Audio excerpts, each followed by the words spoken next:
ville d'art et d'histoire. Saint-Pierre. Il y a une bâtisse à Saint-Pierre qu'il est indispensable de découvrir pour en savoir plus sur l'éruption de la Pelée. Je me suis donc dirigée vers le musée Franck Perret pour en visiter les entrailles. Une visite impressionnante et chargée en émotions. Marie Hardy-Seguette a bien voulu m'en dire plus sur ce mémorial de la catastrophe de 1902. Marie, nous sommes dans un lieu particulier. Tout à fait, nous sommes au mémorial de la catastrophe de 1902, musée Franck A. Perret, du nom de son créateur. Frank Alvord Perret était un Américain, un scientifique, ingénieur, volcanologiste, qui est venu en Martinique au moment du sursaut de la montagne Pelée en 1929. Parce que oui, effectivement, après la grande éruption cataclysmique de 1902, il y a eu un sursaut en 1929 et la population de Saint-Pierre qui avait réinvesti la ville a été prise de panique. Et lui, il a été étudier le volcan, il est monté sur les flancs de la montagne Pelée, il a rassuré la population sur l'absence de risque encouru. Parlez-nous de ces 3 salles.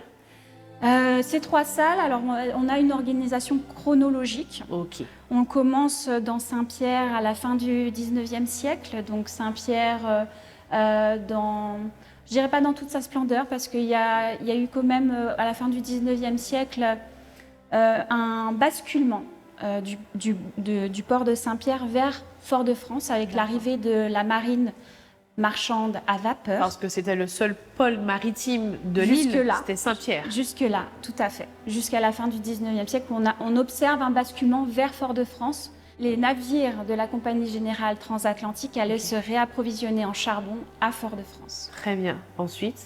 Ensuite, donc on a donc dans cette première salle un aperçu de Saint-Pierre à la fin du 19e siècle grâce à ces objets qui présentent Saint-Pierre dans son quotidien. Oui. Ce sont des objets de la vie quotidienne, aussi bien des aliments calcinés que des objets qu'on pouvait retrouver dans les maisons. C'est essentiellement de la culture matérielle représentative de l'élite de Saint-Pierre.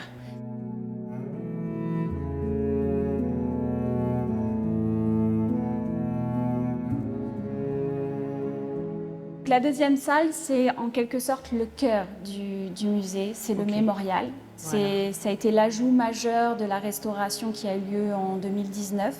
On rend hommage aux victimes dans cette salle en exposant les 7 et quelques noms qui ont été identifiés, les personnes qui ont été identifiées à ce jour, grâce à un travail de recherche assidu, d'associations de généalogie. Qui travaillent en permanence et c'est un travail qui a cours encore aujourd'hui. De longue haleine. Oui. Et la 3e salle? La 3e salle, c'est donc l'après-catastrophe. Ce qui se passe, ça montre que l'information après l'éruption est diffusée à travers le monde assez rapidement grâce aux câbles, grâce au télégramme. Et on voit que l'aide, les secours arrivent de partout dans le monde, à travers le monde, et notamment, essentiellement, depuis les États-Unis. Les États-Unis viennent en aide assez rapidement à la Martinique, qui votent même un budget attribué donc aux sinistrés pour gérer cette crise. Voilà. D'accord. Une visite qui est silencieuse aussi. J'ai vu qu'il y avait tout un dispositif logistique. Les visiteurs sont appareillés avec des casques? Tout à fait, c'est une visite en autonomie. Qui se fait donc par la lecture et par le visionnage des objets, la lecture des panneaux qui contextualisent le musée. Et les audioguides permettent une certaine immersion dans le Saint-Pierre d'autrefois grâce à des témoignages de contemporains de cette époque. D'accord, voilà. Bien. Aujourd'hui, y a-t-il encore des fouilles archéologiques et est-ce que vous en jouissez au sein du musée?